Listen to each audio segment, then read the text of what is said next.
Good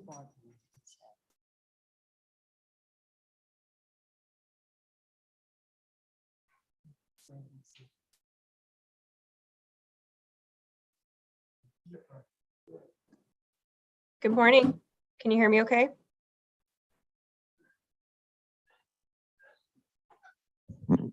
Nope, maybe not.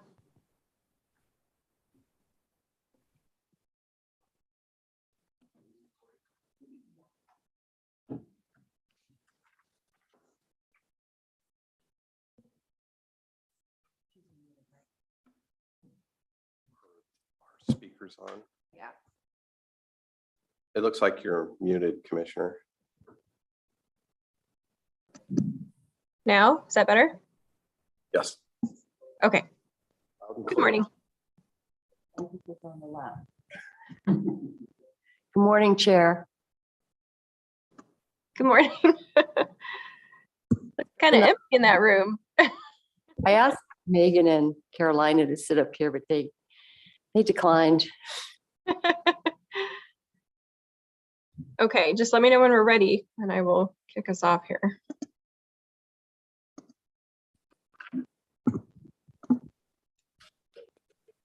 We're ready. We are ready. Okay. Oh, I need to find my agenda. Hang on just a second. Okay, I'm going to call to order the Yamhill County Board of Commissioners formal informal session for June 23rd, 2022. It is 10:02 in the morning. And Christian, would you lead us in the flag salute, please? I pledge allegiance to the flag of the United States of America and to the republic for which it stands, one nation, under God, indivisible, with liberty and justice for all.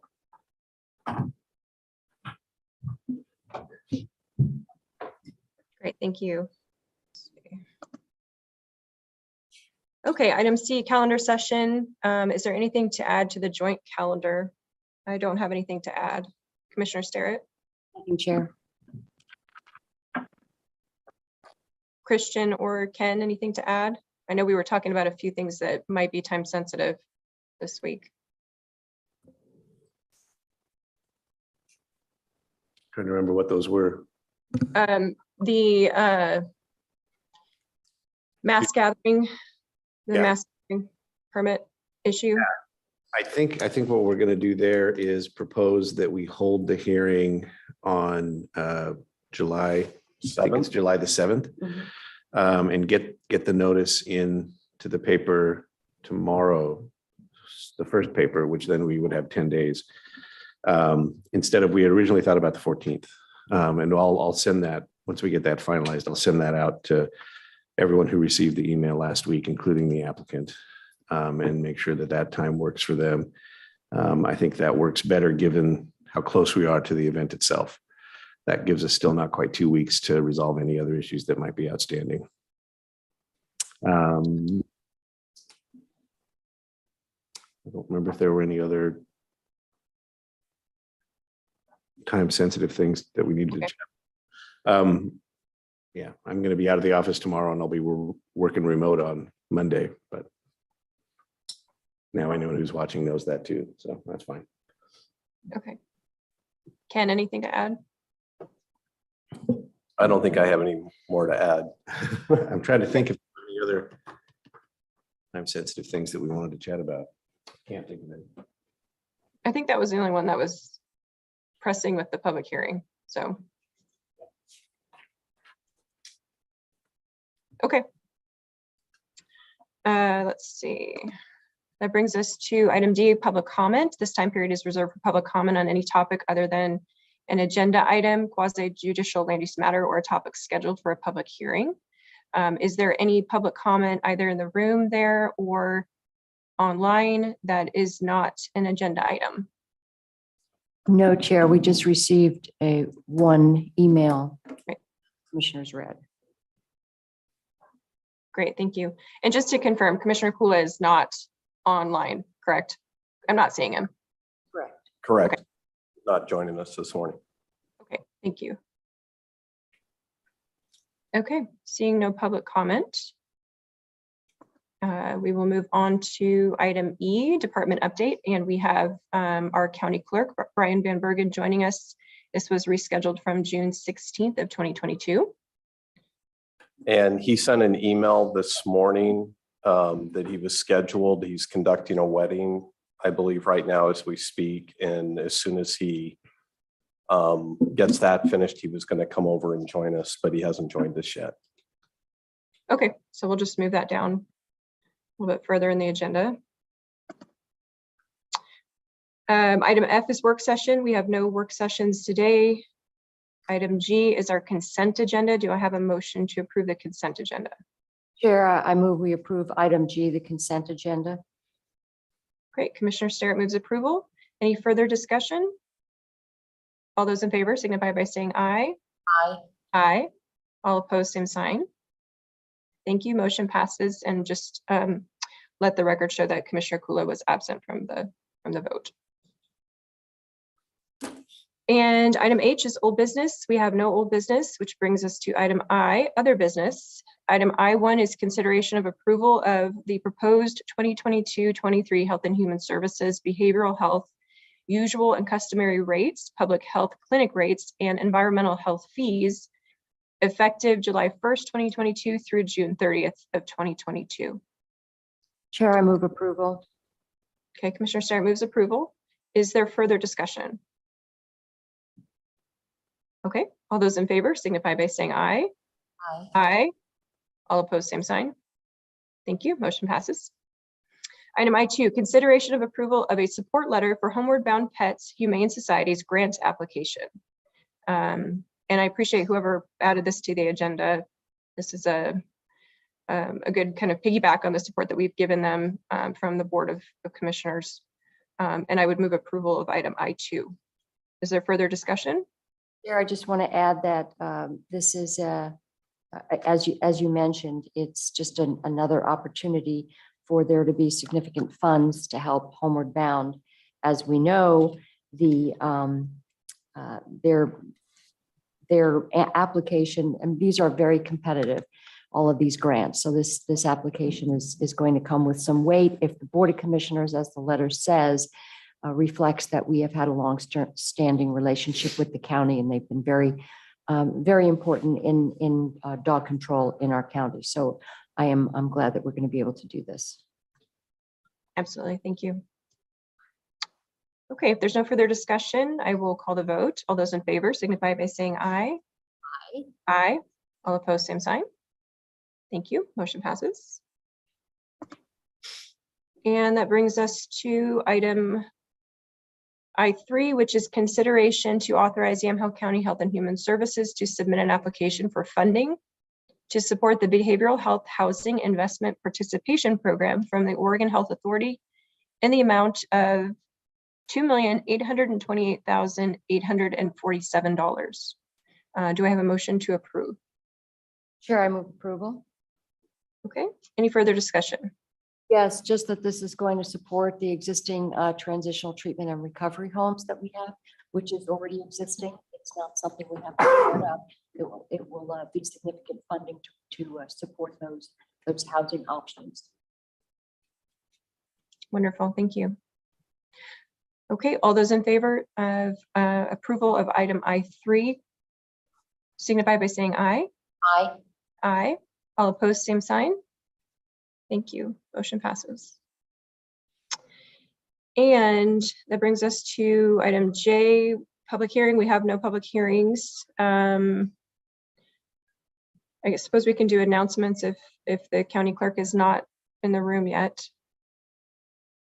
Or do you think we should take a break? He said he might be done by 10:15. Chair, I have a few announcements if we wanted to do those first. Well, Yeah, just that's good. I just wanted to share that I've got to spend some time over at the senior housing complex, which is Village Quarter off 3rd and McMinnville.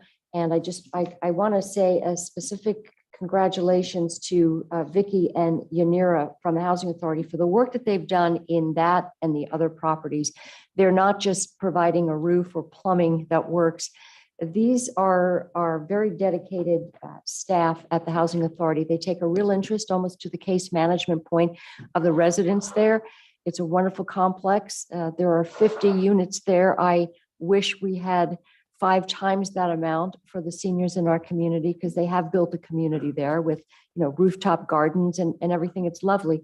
And yet with every one of these housing options, there just could be so many more of them, but unfortunately we don't have that. So just want to say thank you for the work that they do over at the Housing Authority.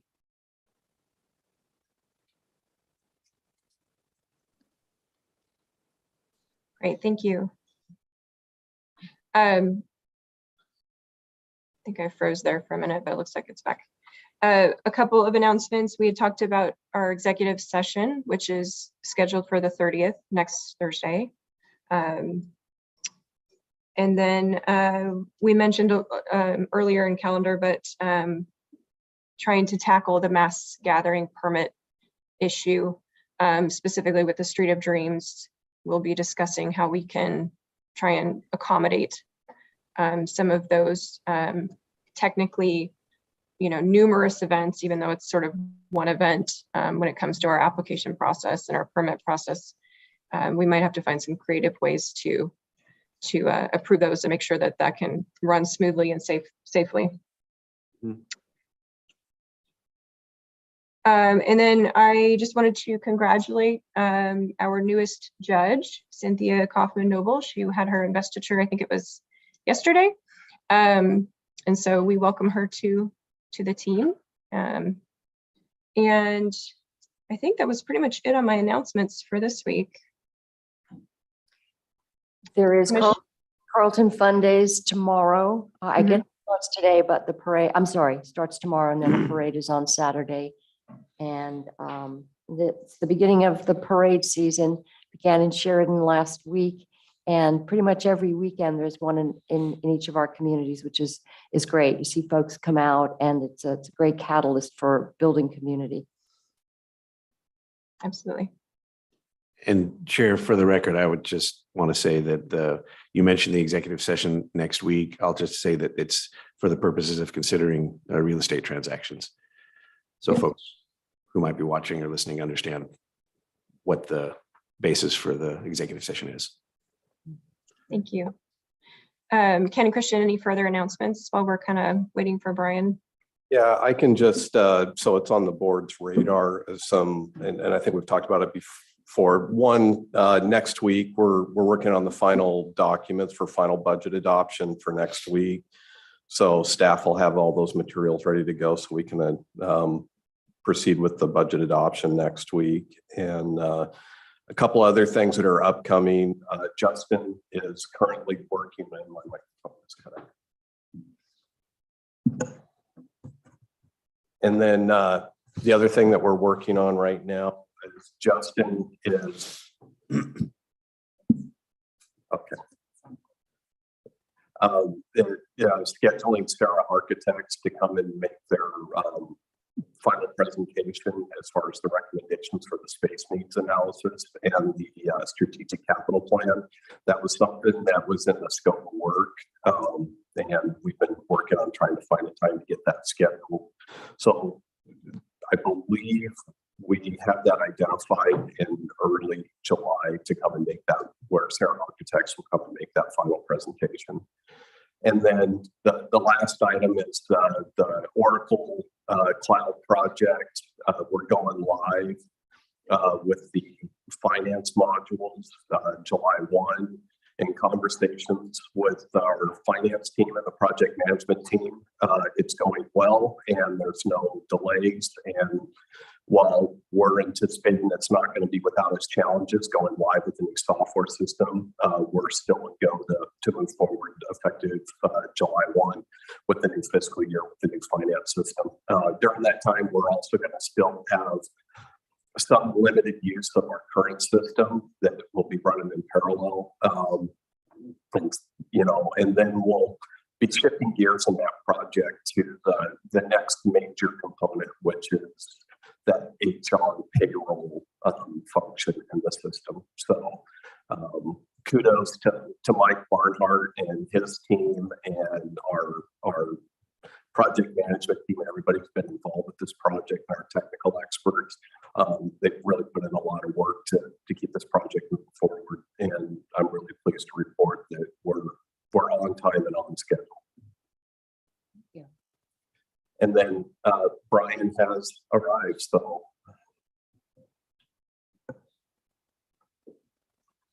After all this time, you know exactly how long a wedding takes.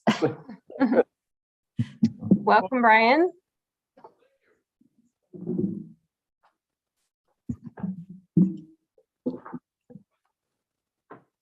Are we diving right in? We are diving right in. We just wrapped up announcements, so we will continue with the department update. Very good. Appreciate that. Thank you. Good morning, everyone. Good morning. Commissioners and crowd. Caroline and Megan, Christian. Good morning, Ken. Nice to see you up and Adam. So before I begin the department update, I just wanted to apologize to everyone for not being here last week. It was a bit of an embarrassment for me. I hope that you will find it in your heart to forgive me. That was painful. Wish I could have been here. As you know, the Yamhill County Clerk's Office is the custodian of all land records for the county. We are the business and marriage license hub for the county. We are the elections office, and we process passport applications and administer the annual BOPTA programs. BOPTA is the program that our office administers once a year, and those sessions have incrementally shrunk over the last few years, primarily because of the then rising real market values in home prices.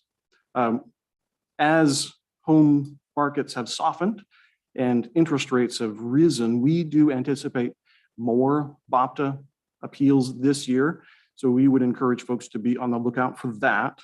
The Department of Revenue has a number of requirements for our BOPTA board members. A set of those requirements revolves around training of those BOPTA board members. Can I interrupt? Can we just define BOPTA, Board of Property You betcha. Tax Appeals? I always forget to do that. Thank you. So BOPTA is short for the Board of Property Tax Appeals, which is really a misnomer because the landowner is not appealing the property taxes. Really what they're appealing is the value that has been assessed on that property. So it is a confusing set of names used for a device for property owners to seek relief of their property values, not their taxes. So the mechanism is designed so that the clerk's office is a relatively third party, unbiased administrator of the assessor's office, getting together with the property owner in an environment with lay members of the community, hearing both sides of the evidence of the value of the property. The Department of Revenue has many rules and guidelines for that process. The training part of that component is one of the things I'm concerned about moving forward. The department has curtailed that training the last few years to the point where it's almost unbearable. And making matters worse, their trainer has since resigned, and they are sitting today with no trainer as we move into the BOPTA season looming ahead of us.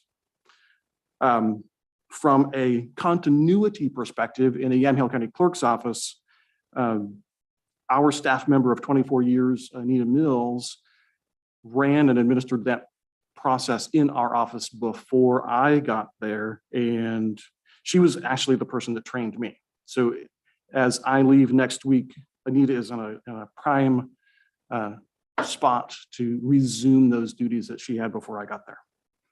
Passports are another function of our office that we do.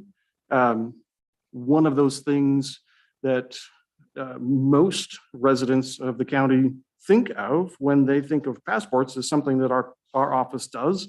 And that is because we're one of the only outfits in the area that offers that service every weekday. We budgeted $55,000 of that level of service in our office for this budget year that we are in right now, that's closing in 5 days. We budgeted $55,000 worth of services. We've actually already done $61,335 worth of services in this budget year with a few days left to go. Currently, on a continuity perspective, all 4 members of our staff are fully trained and up to date with their certifications just as of a few weeks ago. And we have fully transitioned away from me being a member of that team. So the Department of State now has the remaining staff members as their set of contacts. And all of our staff members have access to those training sites with the Department of State. Recording is the thing that we do day in and day out as the land records manager of the county. The volumes of those recorded documents have shrunk the last few years, or this year over the last few years. We're down to, we will likely just be at 20,500 documents this time next week at the close of this fiscal year. We had 26,988 last year. So this fiscal will likely be roughly 6,500 fewer documents recorded this year than last. Fortunately, we had anticipated a slight change. Always hard to predict those things too far in advance. Our budget for this year was $504,000. We've already received $661,000 worth of recording revenue this year. So from a budget perspective, we're still okay from the recording standpoint. It's just the number of records that are down, but we kind of anticipated that a year ago. So from a budget perspective, we're good. All 4 of our staff members are trained and able to record most documents.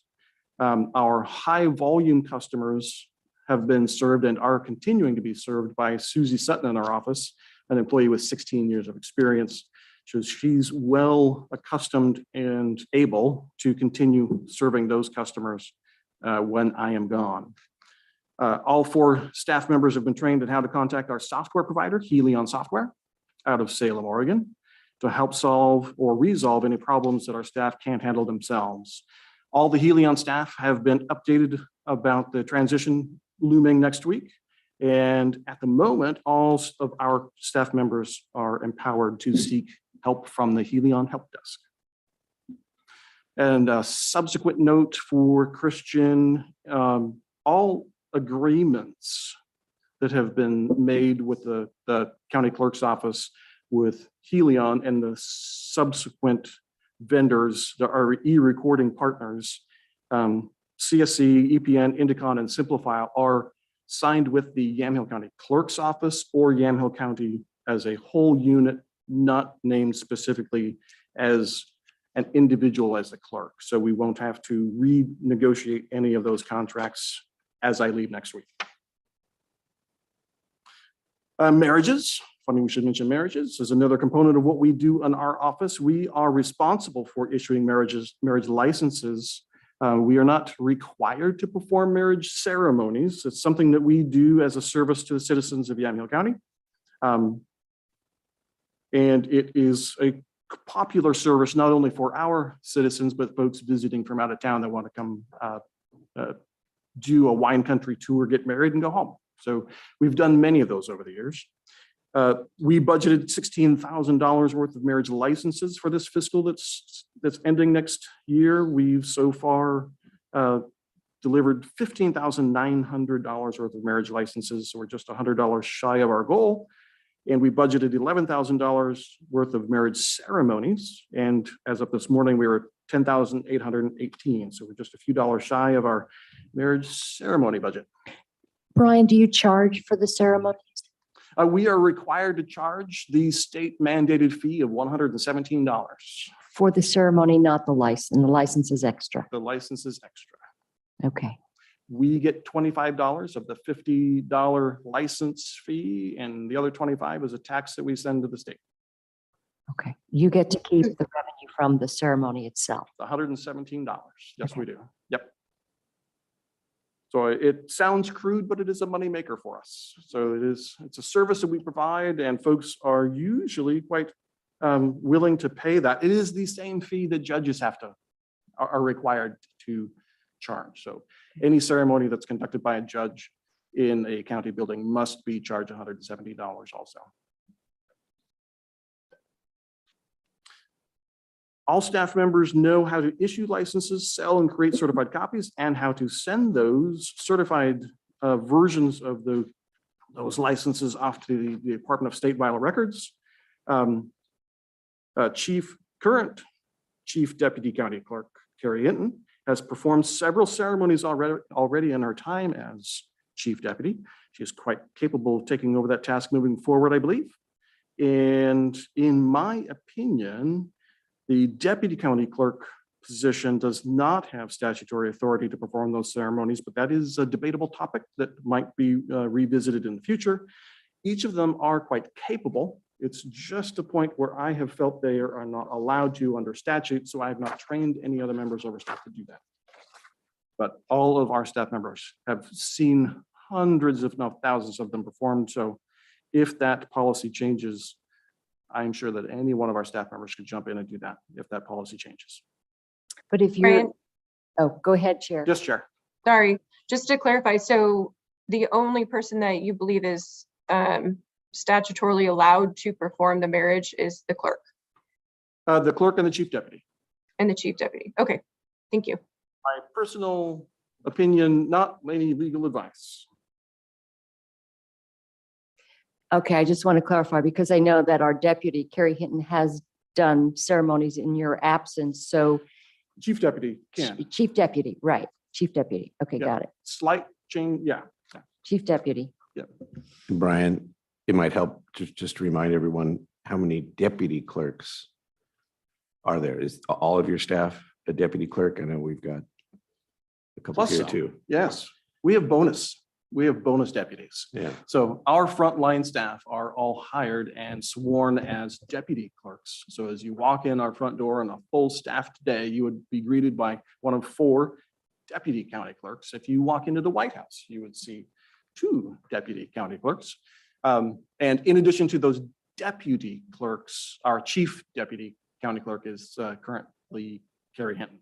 Soon to be our clerk as of a week and a From day tomorrow. from tomorrow.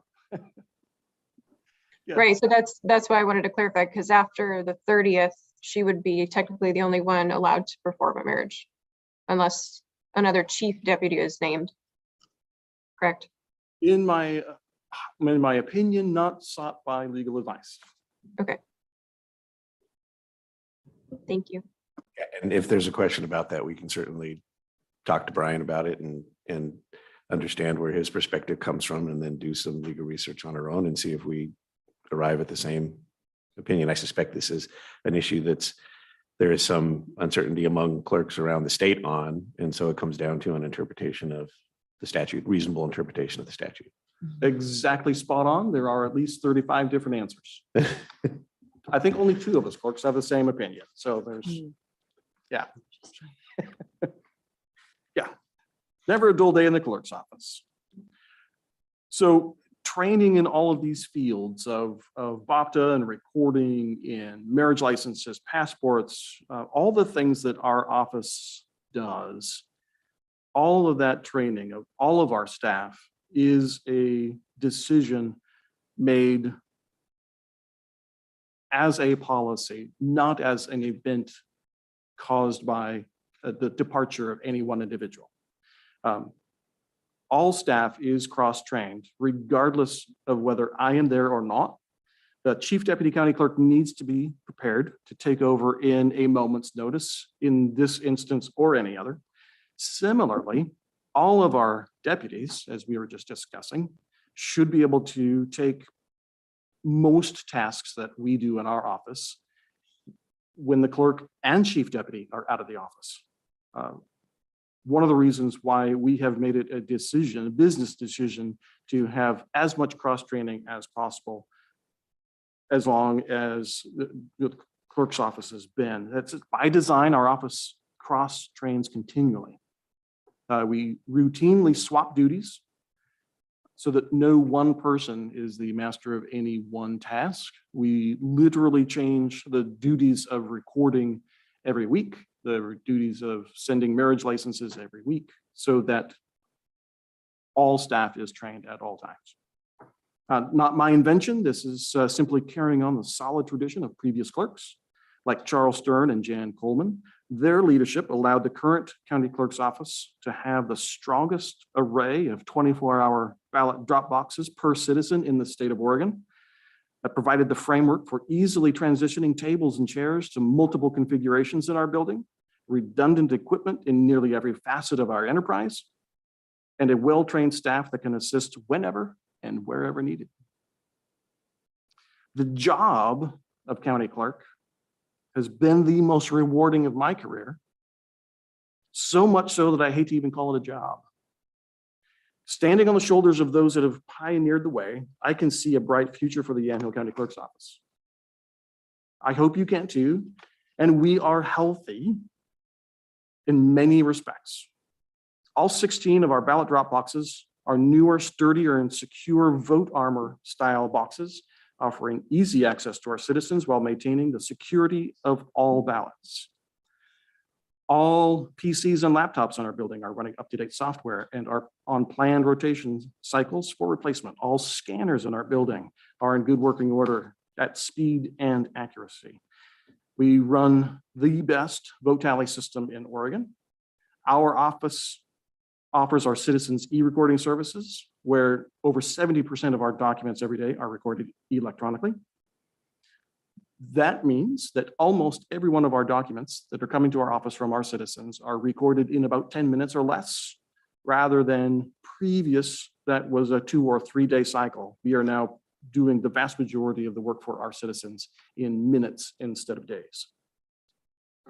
Our Veterans Recognition Program is now serving over 600 veterans, utilizing the services of 74 different merchants across Yamhill County. We have at least 2 staff members trained and have access to nearly all of our critical components and connections. The posting of results to the county website is up and functioning by 2 other people other than me. The pushing of results to the state's website, also available to 2 people other than me. Pushing of recorded images to our title customers and film vendors, available to all of our staff. All staff have access to OCVR, and some of our staff actually have 2 logins, functioning both in the office and at home via secure VPN networks, thanks to our friends in the Yamhill County IT staff. All staff have access to our records in the standard building and can arm and disarm the alarm. All staff have access to the BOC module in Helion. All staff are members and have access to our main suppliers, J. Thayer, Staples, CDW, Office Depot, etc. However, Carrie Hinton is the one that has the full access to our postal permits and postage reserves at the United States Postal Service. That access is only available to her at the moment. And that does include our new EPS account, which is the electronic payment system that will allow Carrie in the future to deposit funds here in McMinnville and have them readily accessible at our Portland permit.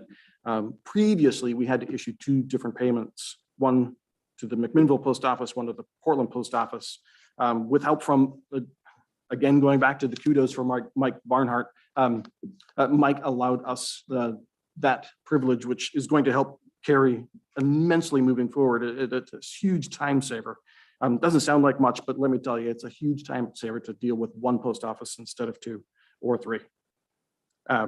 Carrie Hinton has access to the Secretary of State's various FTP sites. All staff have access to the U.S. Department of State training websites. All staff have access to our Pitney Bowes account for our daily mail and package shipments. Carrie has access to our alternate format ballot site, our vendor 5 Cedars. All staff have access to our mail software, BCC Mail Manager. Carrie and Kara have access to Ballot Tracks, and Ballot Tracks is planning a training seminar for Carrie and Kara in early July. Our subscriptions to the Newburgh Graphic, News Register, and Statesman Journal have all been migrated to a common Yamhill County account rather than to me personally, and all staff have access to their sites as members of the Yamhill County Clerk's Office. Carrie has access to the Secretary of State's license directory, a odd function that the county clerk's office has. If you're interested, I can go into detail about that. All staff have access to our Avigilon server, which is our security system. Carrie has been designated as a jurisdictional contact for the Oregon Government Ethics Commission. When she comes back, she will finalize that connection. OGEC didn't want to do that until I was within a week from being gone. So just due to that weird timing, it's not complete yet, but it will be as soon as she gets back.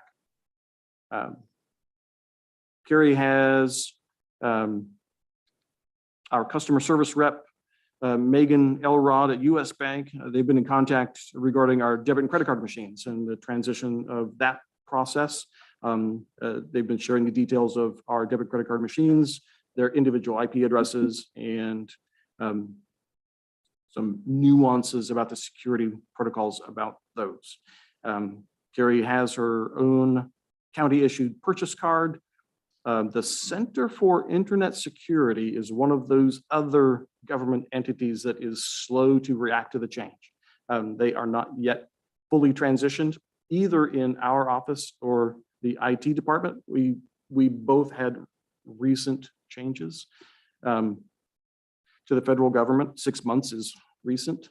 So we will soon have full access for Carrie for that functionality. And if you're not familiar with the Center for Internet Security, that's part of the Department of Homeland Security. And our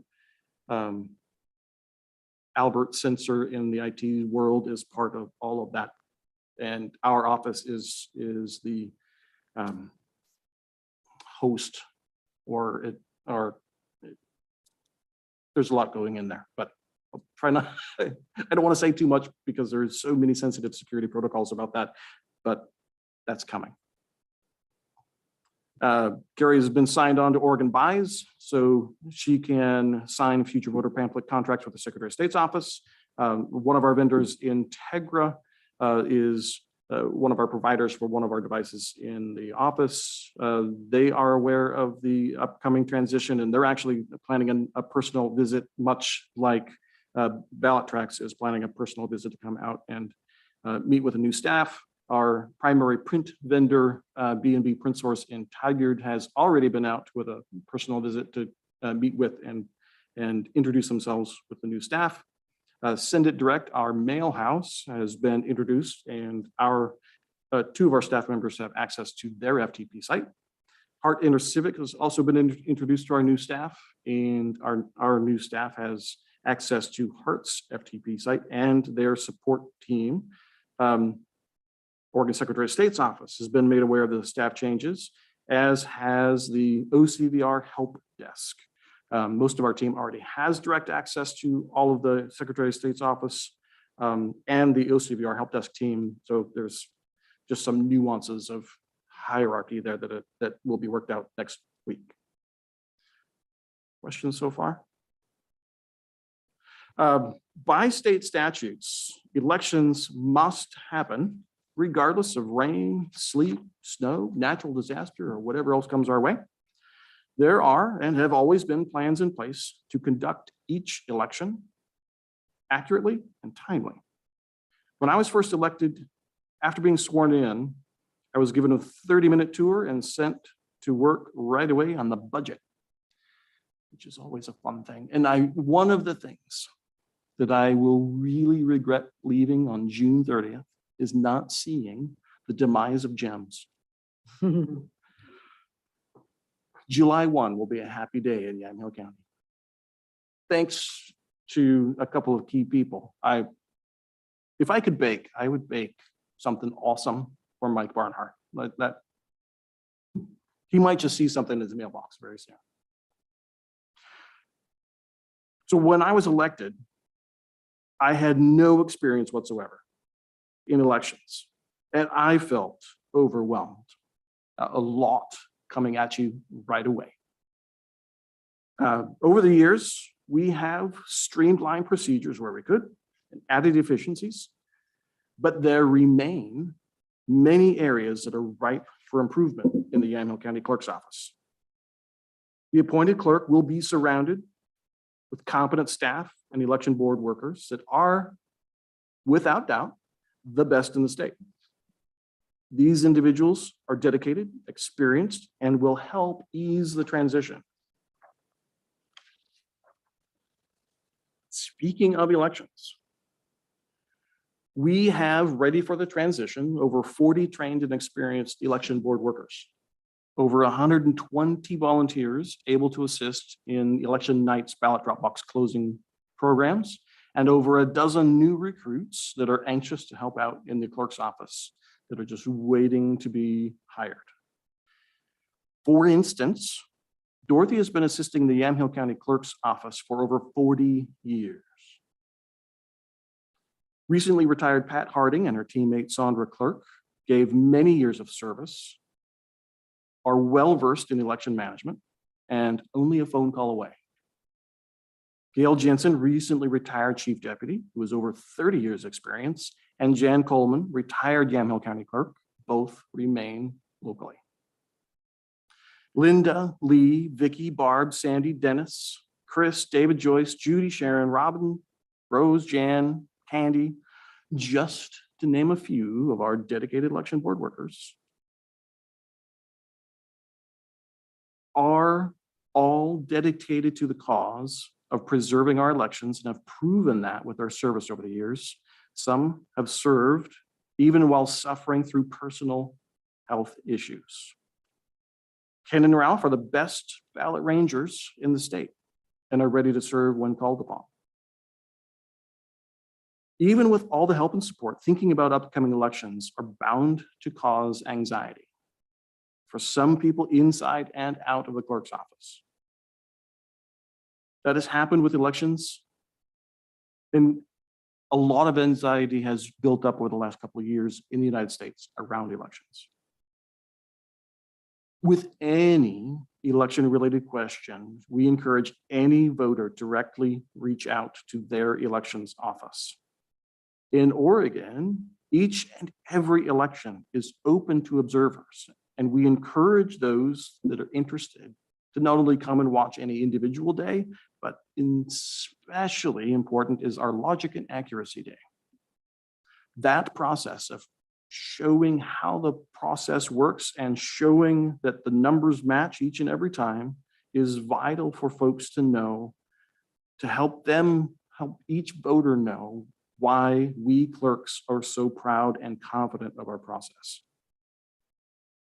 The primary election 2022 is now complete. Final reports have been submitted to the Secretary of State's office, and both mandatory recounts have been completed with no true errors found, only 3 differences of opinion of what various marks on ballots meant to the various boards looking at them. As a quirk, our office was given 7% of our total ballots to recount, not just the required 3. So our office recounted more than double the required amount and still found no material errors. Brian, why do you think that was? The answer to that was when they first drew their first random number of batches and they added up the number of ballots in those batches, they said that the number in those batches only was half the required amount, so they added more. I see. Okay. Without then adding up that final total, realizing it was well more than they needed. Okay, thank you. I was shocked as well. But it never hurts to check more than is required. It's actually quite confident that even with the additional numbers that we still matched. I am continuing to wrap up projects and will continue training our staff until the last day. I'm there in office on the 30th. We've worked with many county departments trying to make the transition as painless as possible. He even took a device by device tour of our building with the majority of the IT staff. Let them know as much as possible about the devices in our building and what could go wrong. Do have two parting thoughts before questions, if there are any. One is of deep gratitude.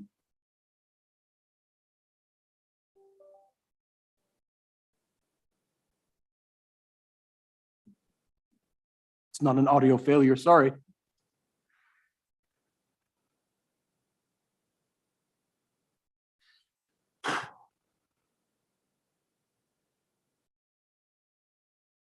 That's about them Dodgers.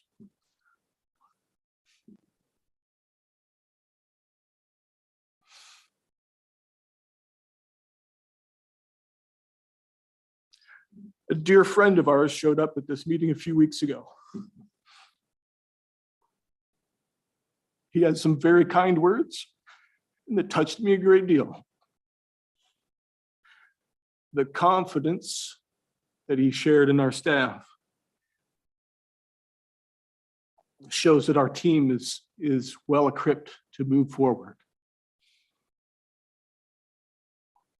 Dennis and Ruth Gex are great members of our community. Thank you, Christian. It's great to have his support.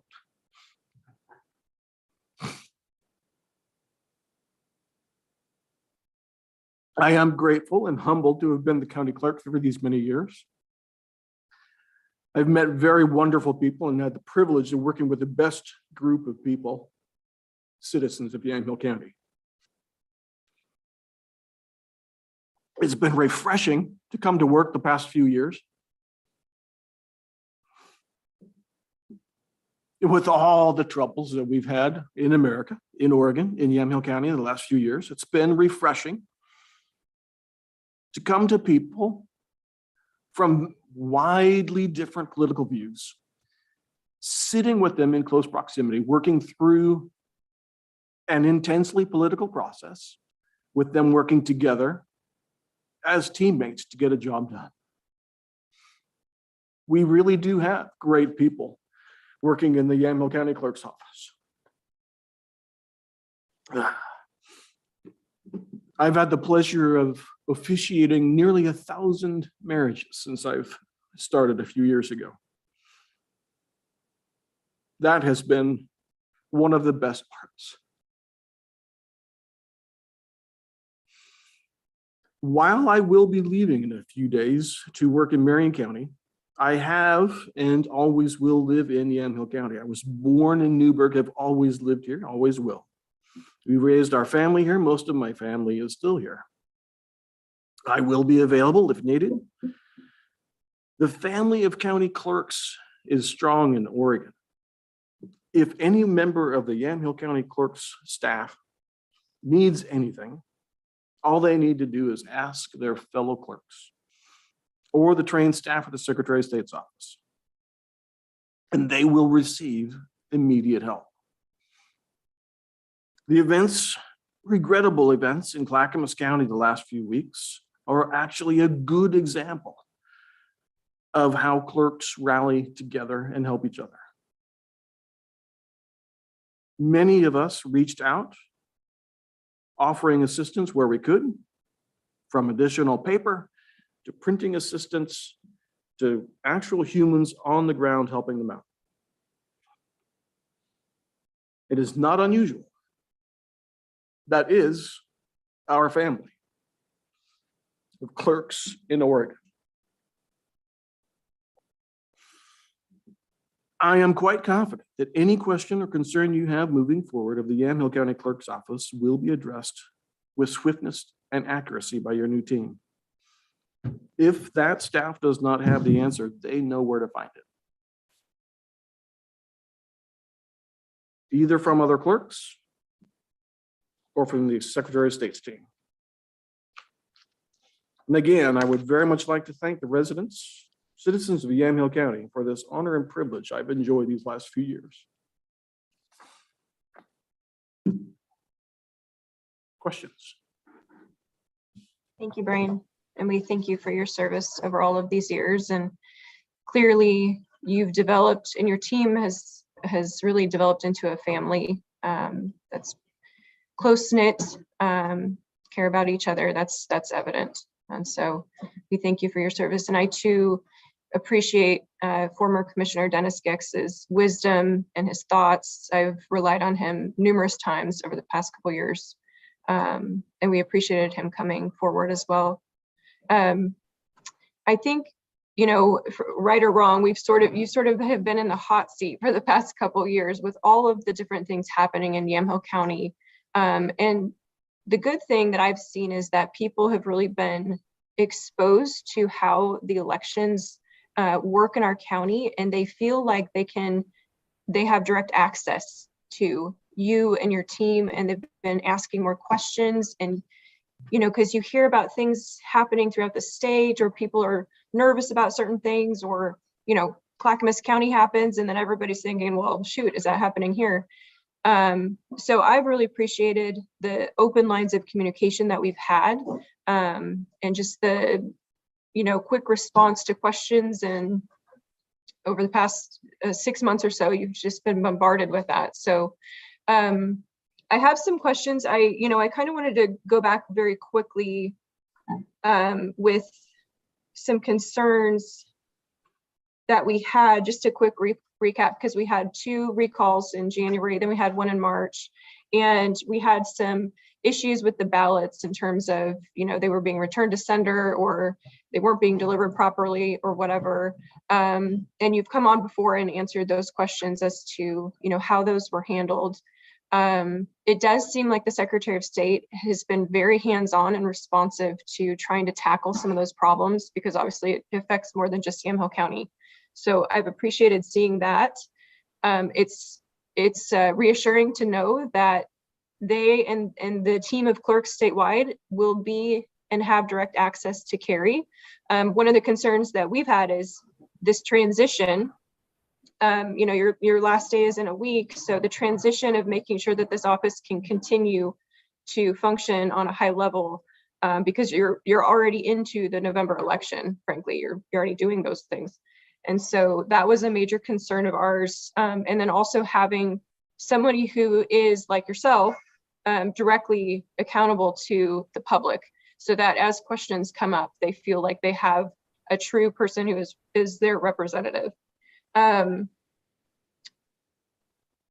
We tackled the not the late arriving ballots, but the ballots that were returned to sender. It sounds like they identified that problem with the Portland processing.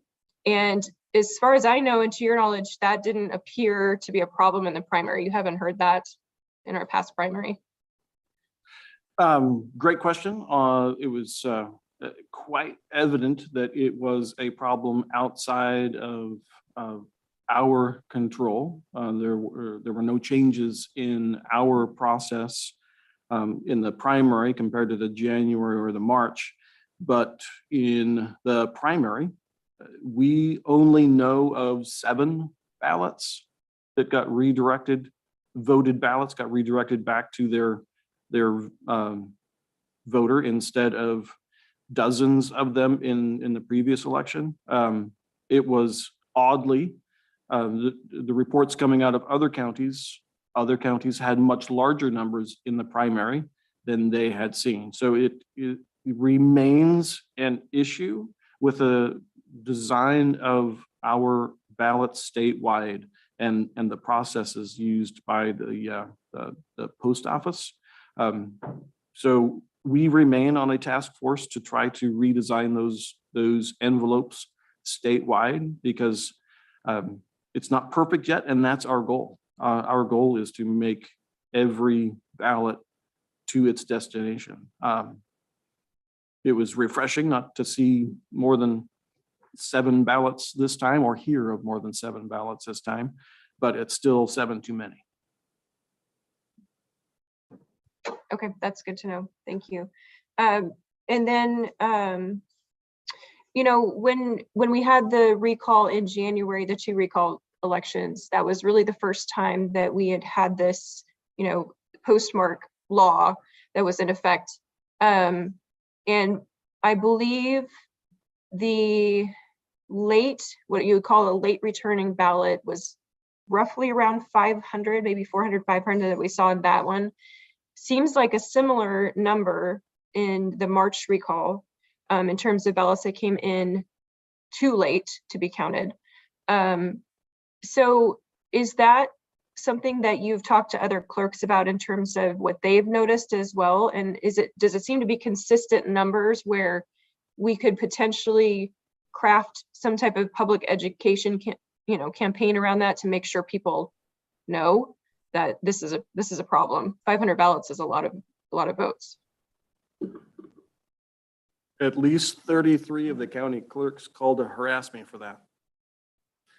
They were all expecting that percentage of their votes. Because yes, we talk continually. All 35 counties were looking to our county in January and March to try to get at that number. So everyone was trying to figure out how many we should expect.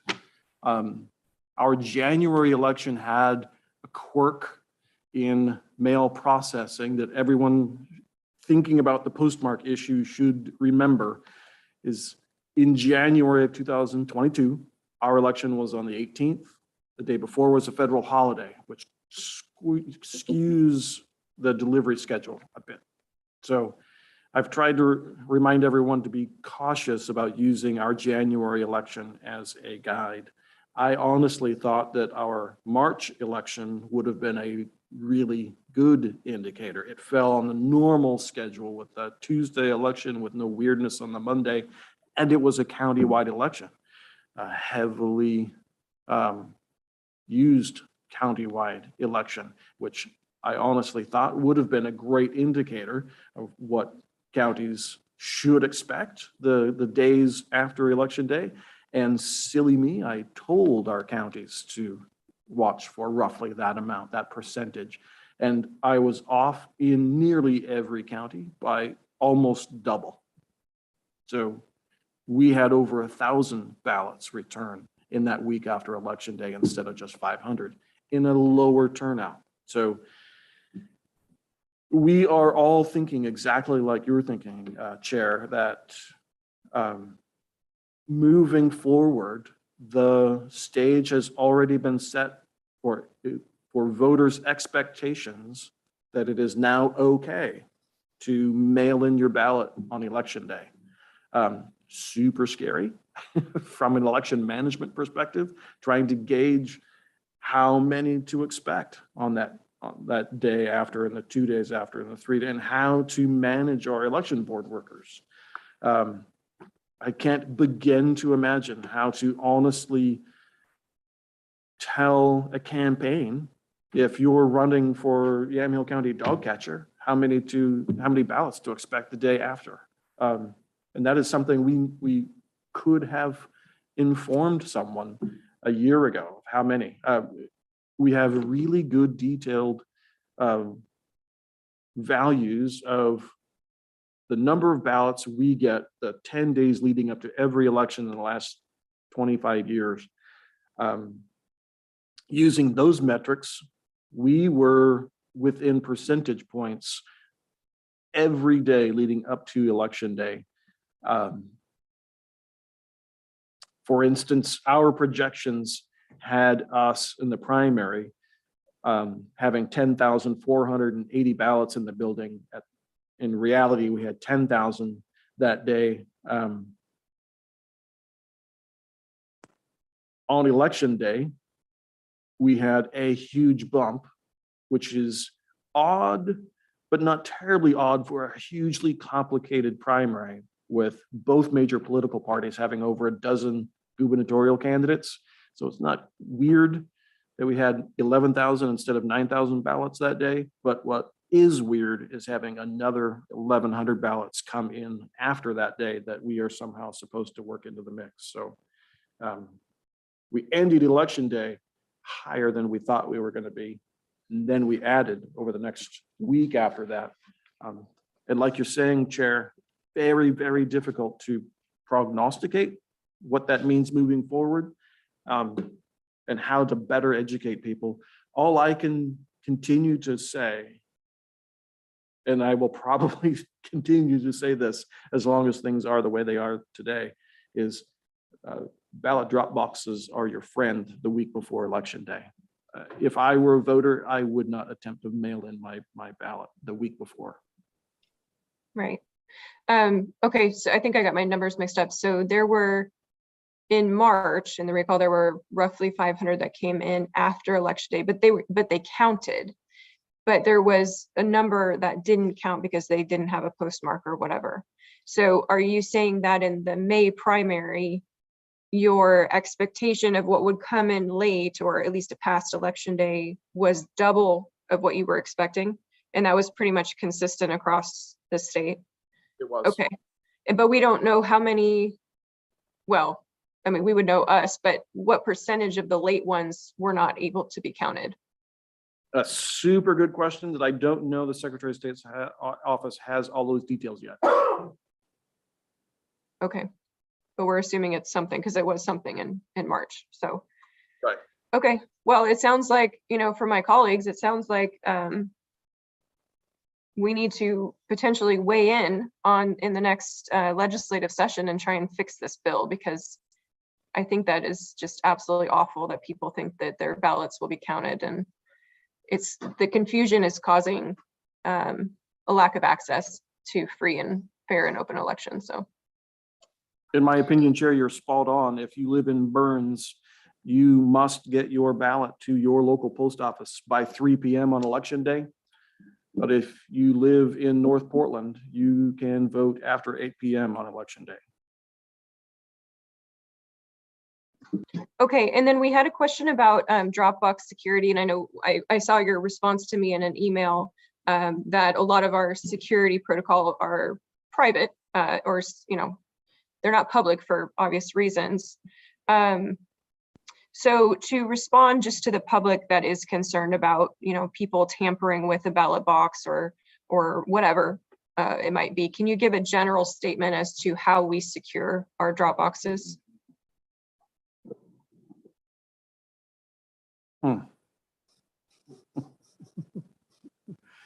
I can tell you that our drop boxes are quite secure.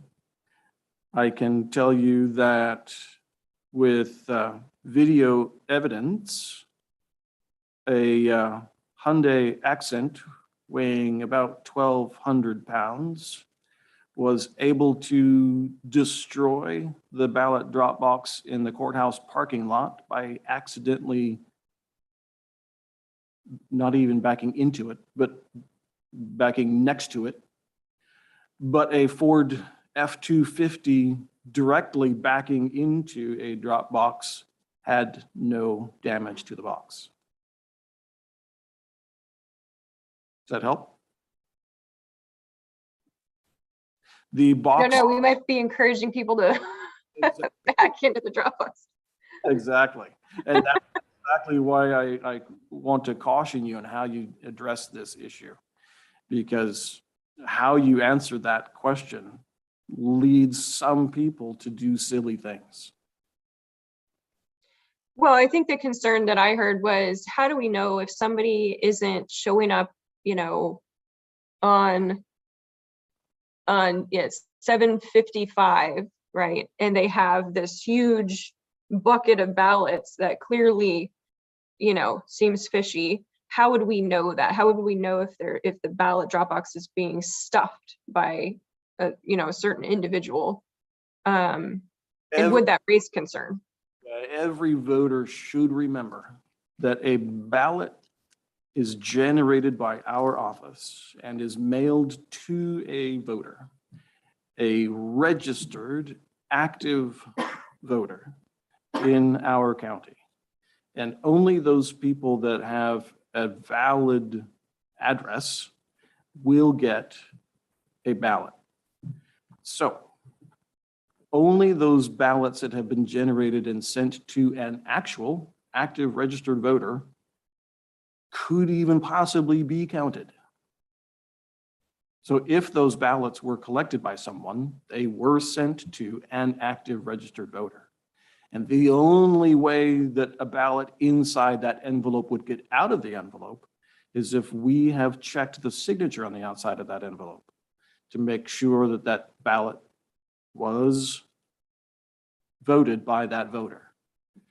So although it is theoretically possible for Doug Yuck and Schmuck at Valley View Baptist Church to go collect ballots from all of his elderly parishioners, there is nothing illegal about assisting a voter getting their ballot to the elections office. Thank you. I have one other concern, just because we've heard that, well, and it's everywhere on the news, but shortages. So one of the concerns over shortages is paper, which is a problem if you have to conduct a huge November election. So are you guys doing any troubleshooting in terms of making sure you have paper supply? I know it's kind of a random question, but it could be quite serious. Not random at all. I've been in contact with our local paper merchant and have already got lines of product on order. Thank you. Commissioner Sterrett, did you have questions? Yes, a couple of things. Well, thank you, Brian. Thank you for being here and appreciate your service. Had people ask me, well, if you guys are talking about term limits and if the clerk could have filed and run again based on court precedent, you know, just questioning, A, that you were already leaving us. But in any event, we feel very comfortable with our chief deputy assuming the role. She's been through 4 recalls and a primary and hit the ground running, and we've seen her work ethic, and I just appreciate that, that she's going to be at the helm. A couple of things. I just remember Secretary of State Dennis Richardson coming and doing a walkthrough and how impressed he was with what went on in the office and how complimentary he was. And, you know, that man was unimpeachable, honorable, ethical man that we lost too soon, but he had such high praise for the process. That being said, we do have concerns and questions. And one of the ones that we got was about the postmark. And here's this law that, you know, as Chair Bershauer mentioned, legislatively might need a fix or two, is that it really does perhaps open things up for a little more skepticism regarding the postmark. That if there is no postmark on a ballot, is that counted? And what about, is there a special machine that you had to look at postmarks, and was that functional? And do we have confidence in that? Unfortunately, yes.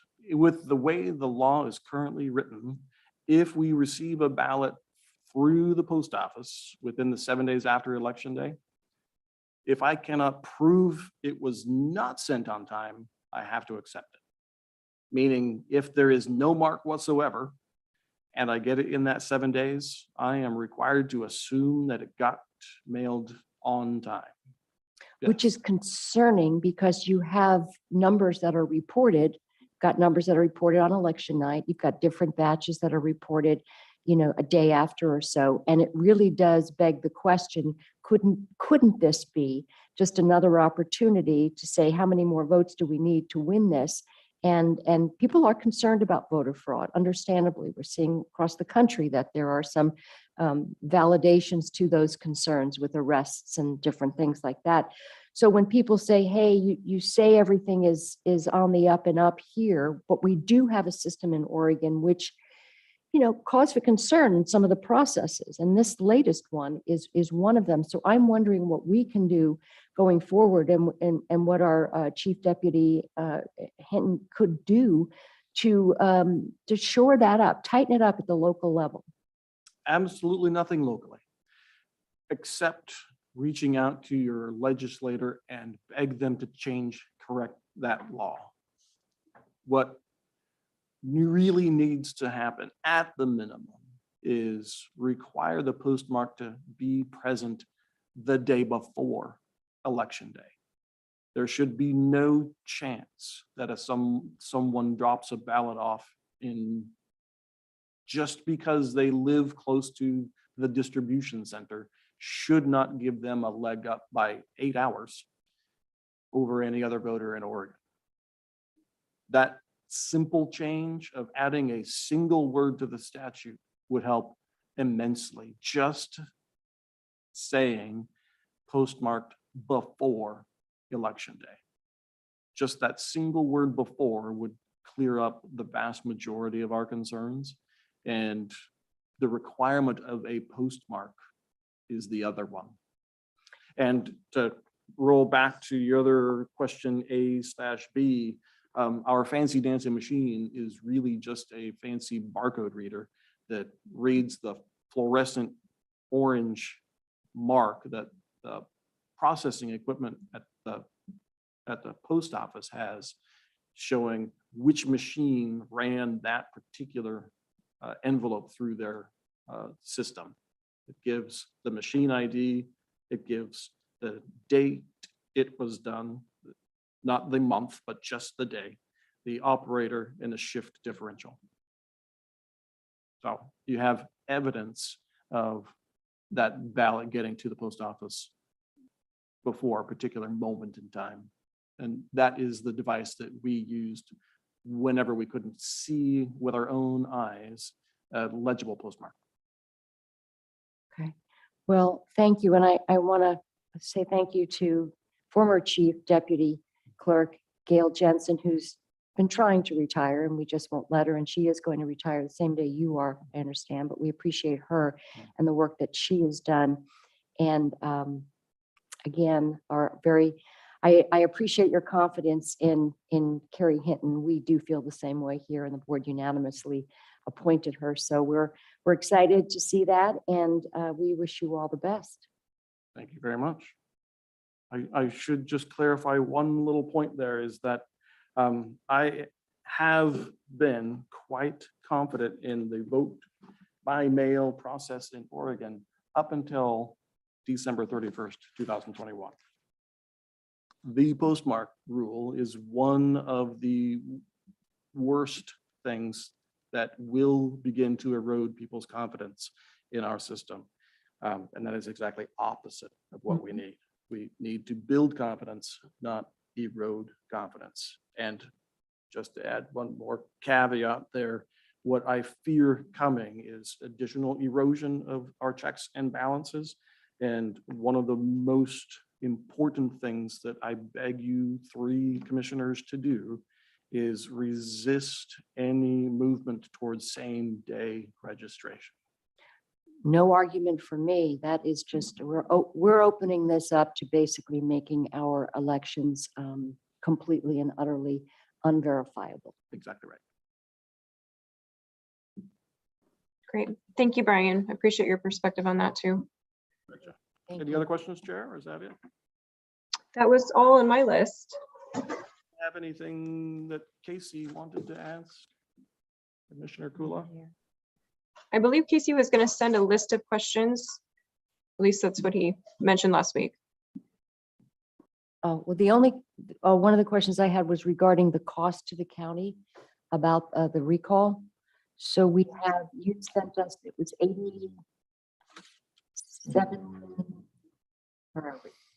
I'm looking at 87, almost $88,000. As far as that funding, does that come out of your budget? Directly out of your budget? Is there anything that could supplant that? There's a transfer request that'll be coming before the board next week. I'm working on, we've received receipt of the invoice, but I'm working on the mechanics for a budgetary transfer to the clerk's office.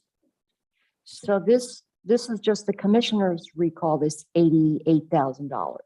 Do we have any estimate on the school board recalls? 60 and change. 60? So 60 for the school board and almost 88 for the commissioner recall, and that comes out of taxpayer funds. The Somewhere. Newburgh School District will reimburse us for their recall. but totally we'll have some costs associated with that, no? Well, all of the costs come out of our budget to begin with. Mhm. And it's the same answer to every election cycle. All expenses come out of our office's funds to begin with, and then we seek reimbursement where we can. In the case of any special district election, they get to reimburse us every time that they have an election, whether it's a regular school board election or if it's a recall. They get, whether that's in May of an odd year or if it's a strange thing on an even year, they are required to reimburse us in full for their portion. The state never reimburses us for a regular election, regardless of the amount that it cost us. The only time the state reimburses us is when they have an odd election, like the January special that we did a couple of years ago. And they are not required to do that each and every time. They only do that out of the goodness of their hearts. The federal government never refunds or reimburses any cost. So basically, I'm looking at the hit that this is to our budget. So we don't know how much of that 60,000 for the new group school board, how much that will be, how much is their part Exclusively. So we'll get $60,000 to reimburse, and that includes personnel costs. Correct. And then the $88,000 to recall Commissioner Bershauer twice, that will come out of it. No, only once. If a recall does not materialize, our office absorbs that entire cost. You are only invoiced for the second recall. Okay, so can you clarify, your office absorbs it, but there was still outlay, Thousands of dollars. thousands of dollars. So I guess what you don't absorb it because you've got personnel costs and someone had to pay for it. So how much was that and how do we don't know? No. I'm not understanding. I could find that for you. So the $88,000 you itemized here, it says, this is for the recall. Mhm. What recall and what amount wasn't included in this? That was the March 18th, 2022 county-wide commissioner recall. That includes the costs to check the signatures on that recall's petitions and the election itself. And the first recall, we Completely absorbed by our office. completely absorbed. Well, it wasn't in that somebody paid for it and it cost us staff time. Yes. So can we get that number? Because I think it's important for people to realize the ramifications of these types of things, in that it is the taxpayers. Ultimately, if your office can't pay for it, we've got to take it out of somewhere. Mm. It's got to get paid for, and we're already taking hits left and right.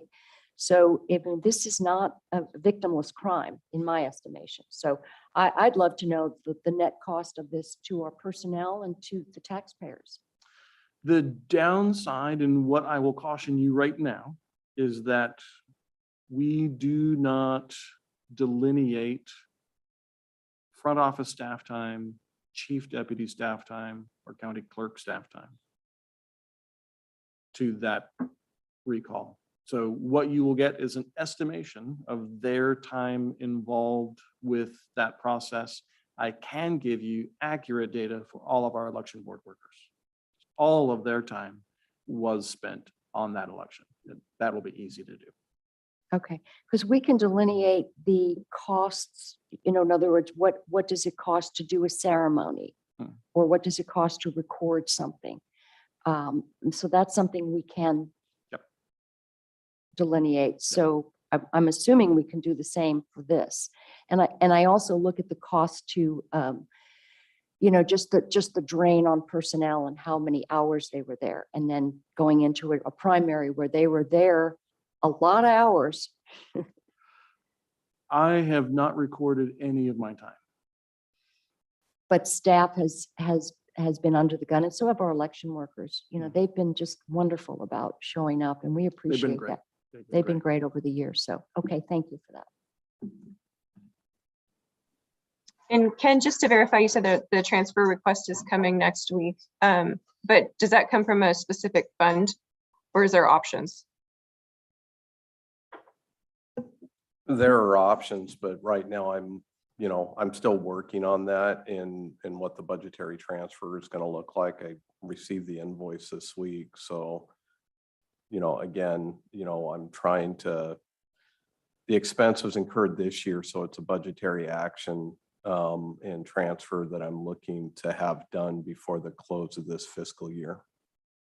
So more information to come on that. I'm still looking at the budget. Thank you. Is there any further questions for Brian? Thank you for being here and for answering Yeah. our questions and for being our clerk for how many years now? 3 or 4. 3 or 4? Yeah. Well, thank you. Thank you very much. And apologies again for the last week. Oh, no, we're glad that you made it today. Thank you. Thank you, Brian. Okay, is there anything else for the good of the order? It looks like we're through the agenda, so. Nothing.